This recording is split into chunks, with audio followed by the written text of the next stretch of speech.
everyone, this is Julia with episode number 63 of the Mixology Talk podcast. Now, I can't remember exactly what day this episode is going to come out, but if I'm not mistaken, it's going to be not too long before Christmas. And this time of year is a great time to get a lot of people together in the room. Now, having a lot of people in the room is a good thing if you're looking to hang out, but it's a bad thing if you're trying to keep up with cocktails. So this week, we're going to be talking about punches, i.e. the ultimate way to get your guests to serve themselves. So let's get into it. So I think the most important question to start with is, what is a punch? Yeah, there's a couple different ideas out there, but basically you have really minimal components. I think the historical version of a punch is 4 ingredients. I think it's booze, sugar, citrus, and water, I think is what it was. But those very definitive rules are long past us. Yeah, I since I don't know anything about this, I went and Googled it, and according to Wikipedia, it doesn't mean much. The only thing that was consistent is the fact that it's served in a punch bowl. That makes a lot of sense. So I guess this means the punch that I had in college called Jungle Juice is fair game. I think we all had that punch in college.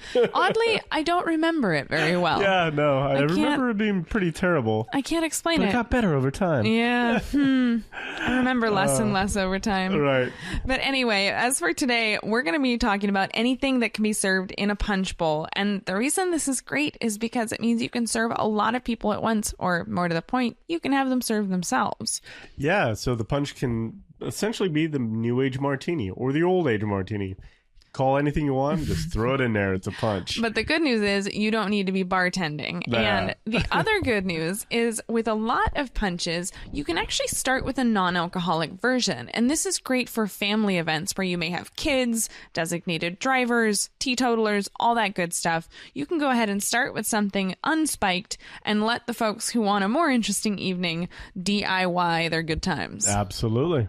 So let's start with hot punches, because I am one of those people that's always cold. It's true. And there are a lot of great options for the holidays out there. You know, you have a couple things come to mind right off the bat. Hot apple cider and hot chocolate just really embody the holidays. Oh, absolutely. And I would say you could even go beyond the holidays with these two. I say they're fair game straight into July. Okay. I mean, with cider, I would say whiskey, brandy are really good options. I think I like to use Calvados if you're willing to invest the money, because that's basically just a brandy made with apples. Yep. So it's very consistent and that's satisfying. But I like to serve cider really highly spiced. So go ahead, throw in some cloves, throw in some allspice, nutmeg, cinnamon, go to town.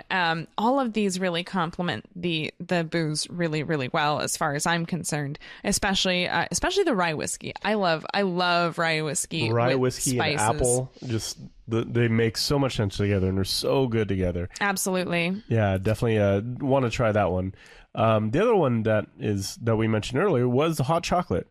Now, I think the classic one that you see all the time, you know, either the holidays or on the slopes, is peppermint schnapps. Yeah, I gotta be honest with you. I am not a fan. No? I don't really like peppermint. Oh, okay. So that's fair. definitely not my go-to. Oh, well, now, the good news is... That's not to say I don't find something to put in my hot chocolate. I was going to say, you're not limited to just peppermint schnapps.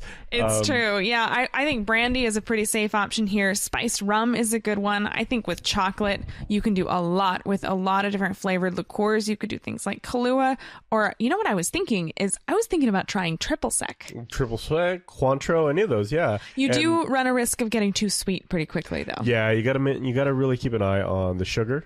So you may have to back out some of the sugar if you're making your own hot chocolate. If you're using a packets with the little marshmallows already in it, it might be a little bit harder to control the sugar. Yeah, but, if you're working, the holidays. Yeah, go do what you like. That's right. True. It's kind of a fair game. If you don't need to start with a virgin version, then you can get a little bit more creative. I have always wanted to try, but I'm going to go ahead and admit right here on the podcast, I have never had hot buttered rum. Ooh, I think we might have to make it this year. So it's basically like a hot rum drink with butter in it, right? Yeah. So is that kind of like the bulletproof version? So bulletproof you may have coffee, to tell people what the bulletproof is. Bulletproof coffee is coffee made with butter. Right. Which sounds so gross. It's supposed to be delicious. When you think about it, in the context of hot buttered rum, yeah, I could see that, actually. Well, if you think about it, I mean, you put cream in coffee, and all butter is cream that's been churned. That's true. So it's not so different. I mean, it's still kind of ridiculously rich. Don't tell your cardiologist. No, or hot buttered rum. It's probably worse. So these are great options. I think the hot buttered rum is something I'm going to have to try one of these days. I definitely haven't yet. So it's on the list for this Christmas. I'll let you know how that goes. Another great option is the hot toddy, one of my favorites. It's such an easy drink. Just a little bit of honey, some lemon juice, whiskey, some hot water, and you're good to go. I like using scotch in this as well. It kind of brings out some really kind of funk from the scotch, and it is just very tasty during the holidays. What I like about this one is it's kind of like, it reminds me of tea. I know it isn't tea, but with the honey and the hot water, like it's got that sort of warming tea by the fire feeling to it.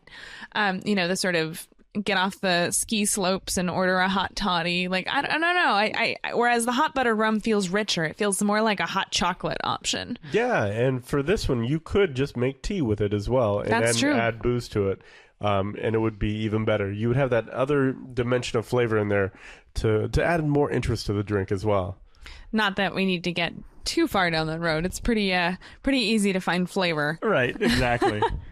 Okay, so that's it for hot punches, which is definitely where you'll find me, by the way. But there are a lot of options for cold punches as well. So don't feel like you're limited to the hot options. I will say, with the hot options, you do need to get probably something a little bit more durable than a punch bowl, right? How do you serve a hot punch? A big old pan? Yeah, you could probably just have something on the heat. Just let it, kind of settle in. Simmering on the stove. Maybe a crock pot? Especially when you add the cloves and cinnamon and all that stuff. It just makes this really cool smell. Oh, I bet it make the house smell amazing. Yeah, you may want to keep the alcohol out of it if you're going to do it that way. And just add it last minute. Light the house on fire. Right. But it's definitely a good idea. So back to cold punches. These can be served in a normal punch bowl, thank goodness. And there are a million options and variations. Now, given the time of year, I'm going to go ahead and start with eggnog. This is one of my favorites. I look forward to it every year. And I think every year I kind of tweak my recipe slightly. This year's was fantastic. Yeah, we served it for Thanksgiving. And we do a much lighter version of eggnog because I find that regular traditional eggnog is really heavy and thick. It's like solid whipping cream. It's crazy. And the best part is, if you have any leftover, you make eggnog French toast the next day. Oh. And it is awesome. We did this. It was incredible. What you do is, so eggnog is typically only, well, at least our version of eggnog. I'm not sure about the real, quote unquote, real version. Our version of eggnog is made with cream, milk, and egg yolks, but we don't typically use the egg whites. Yeah. So keep those, set them aside, keep them, and then whatever eggnog is left over, throw those egg whites back in, dip in some bread, and let it sit overnight. And then bake it in the morning, and you've got some cereal. It's like a halfway between French toast and bread pudding, and it is wonderful. It's so tasty. It is great. So yeah, I'm not saying there will be any leftover. This time there was. It's true. It's true. We'll definitely have a link to the eggnog recipe in our show notes. Yeah, this year, we forgot to mention your secret ingredient. Oh, I did a Rooibos chai in the eggnog, and it was fantastic. So good. That was really good. Yeah, you just got the Rooibos chai tea and basically made a tincture out of it, right? Mm-hmm. Yeah. And then we put the tiniest bit in. It must have been maybe a half a teaspoon, and it was fantastic. Yeah, absolutely. Just a little bit of love. Mm-hmm. So like I said, eggnog is served cold. Go ahead and make this virgin version, and then add whiskey for those who want it. Yeah, and another really classic punch out there is one called Fish House Punch. Fish House Punch. Like a house made of fish? Like an entire house, probably not made of fish because nobody would ever go to that house. It sounds like the smelliest house in the world. Maybe dogs and cats would love that house. There you go. I'm kidding. I also Googled this, and according to, I think it was Wikipedia, in 1732, this drink was invented at Philadelphia's fishing club known as the Fish House. There it is. I can't say I'm terribly impressed by their creativity in drink naming. But you know what? It works. It sounds good, though. Yeah. So it's, remind me what's in it. So this one is sugar, lime juice, rum, cognac, and a little bit of peach brandy. And since it has a lot of alcohol in here, you could always kind of tame it down with a little bit of black tea as well. Or not. Or not. Just drink it as it is. That is a pretty strong drink, though. Rum, cognac, peach brandy are, wow, that's a lot. And lime juice. It'll keep you warm in the winter. Oh, my goodness. That is a strong drink. I'm impressed. That sounds a little bit like what I had in college. Oh, we went to different colleges. That sounds awesome. So the third punch is, I'm not sure if this is a real, quote unquote, real recipe, but this is Chris's go-to punch. It's actually something he suggested way back in a past life when I was in charge of beverages for my work Christmas party.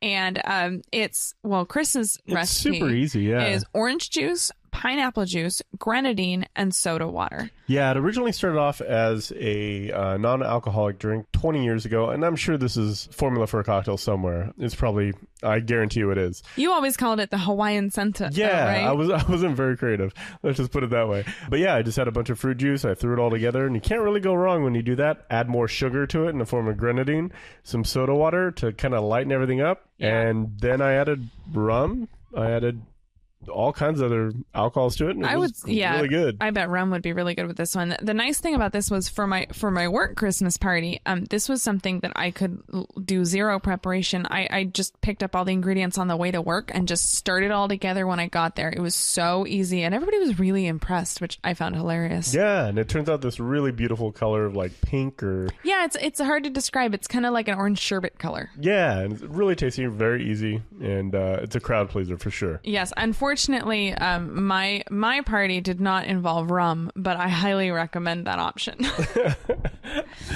So some other flavor ideas for your cold punches, especially this time of year, I would say cranberry is a really good option. Cranberry and apple together work really nicely together. Yeah, absolutely. This time of year, spices. Go to town on your spices, especially, again, with apple. I think you've got your baking spices. They go so well with whiskey. They go so well with brandy. I just think there's a lot you can play with that. Yeah, and since we don't have a lot of fresh produce happening right now in the form of fruit, citrus is alive and happy, but not a lot else. We're coming out at the very end of apple and pear season, so definitely take advantage of that.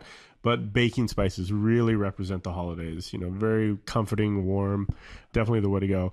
Also, sparkling. Anything sparkling is really festive and fun, and there are a lot of different options out there. And I think they really add a nice element of sort of interest to punches. And you don't have to limit yourself to sparkling water. While I think that is a great option, you can go and use something like Prosecco. I'm not sure I would invest a good champagne in a punch, but sparkling wines can be very, very reasonable, and they can add a lot of zip to the drink. Yeah. They can also help cut down the sugar. And there's a lot of great variations on there. Julia mentioned Prosecco. There's some really great Lambruscos out there if you want to add that with pomegranate or cranberry. Lambrusco, is that the red wine? It is. It's a sparkling red wine. I love that one. It is just a little bit sweeter, though, if I remember. Yeah, it got a bad name back in the 80s when I think it was Who Riunite. didn't get a bad name in the 80s? Riunite on ice. I think that was a Lambrusco, and I think it ruined Lambrusco for a lot of people. But it is really a great holiday sparkling wine because, like I said, it goes really well with cranberry, pomegranate juice. It's one of my secret weapons during the holidays. And I don't think a lot of people have heard of it.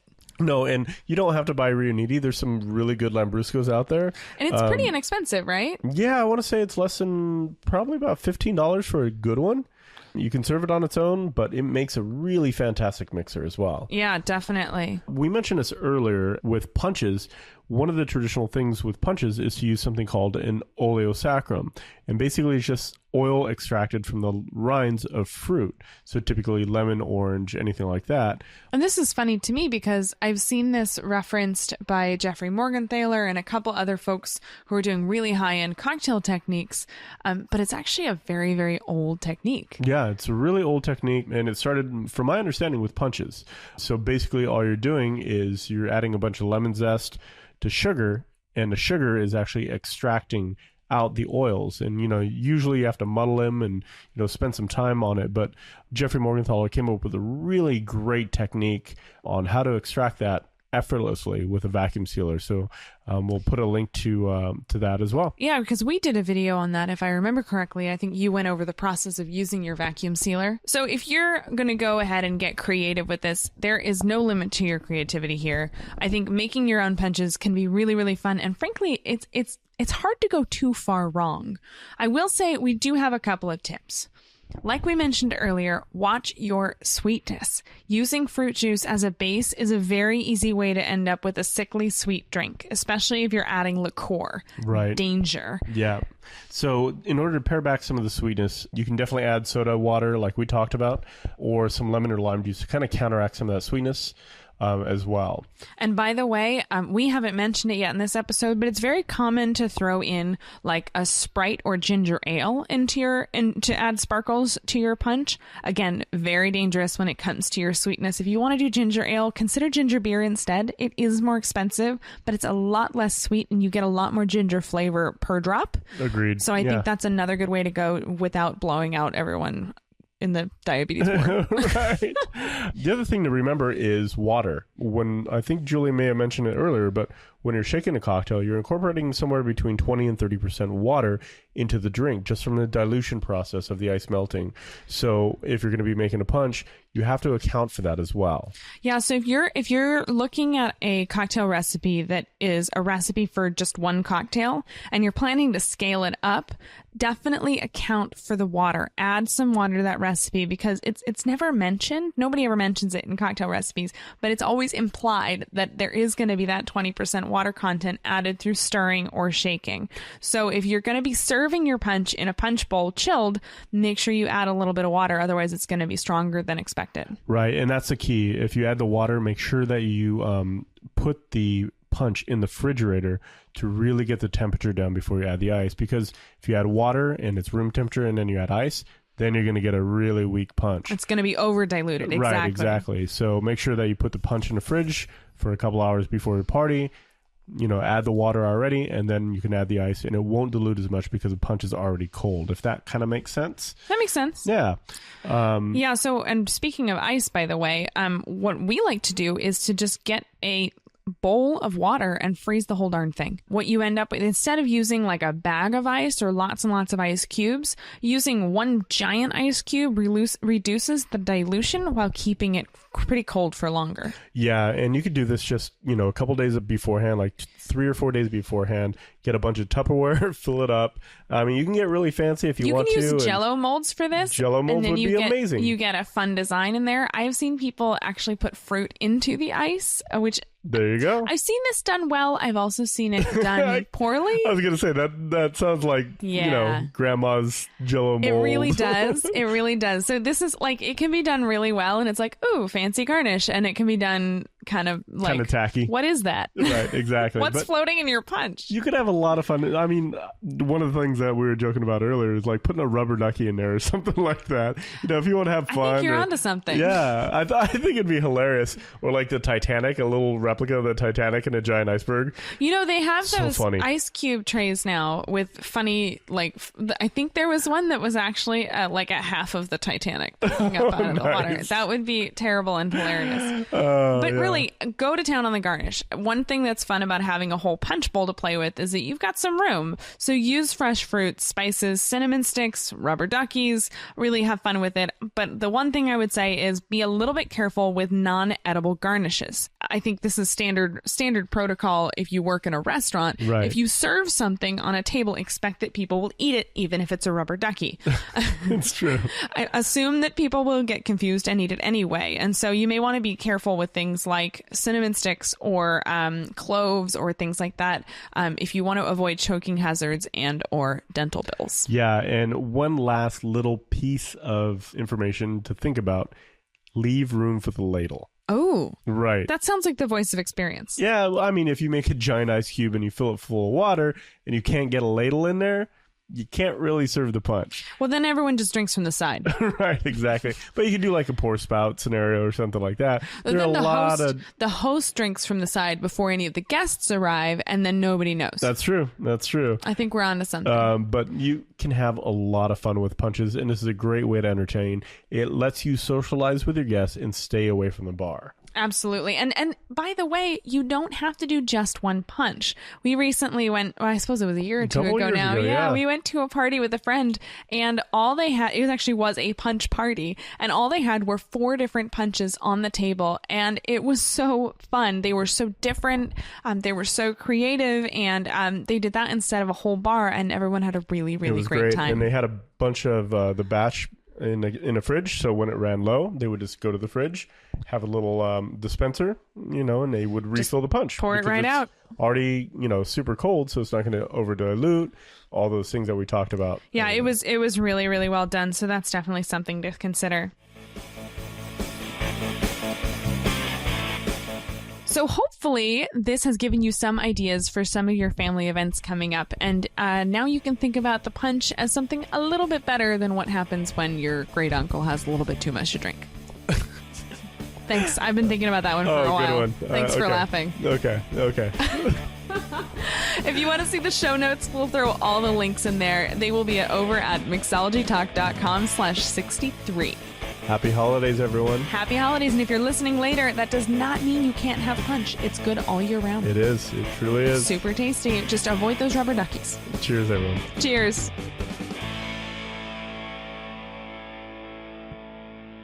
Never miss an episode by subscribing in iTunes or YouTube. And as always, check out the show notes by clicking on the right.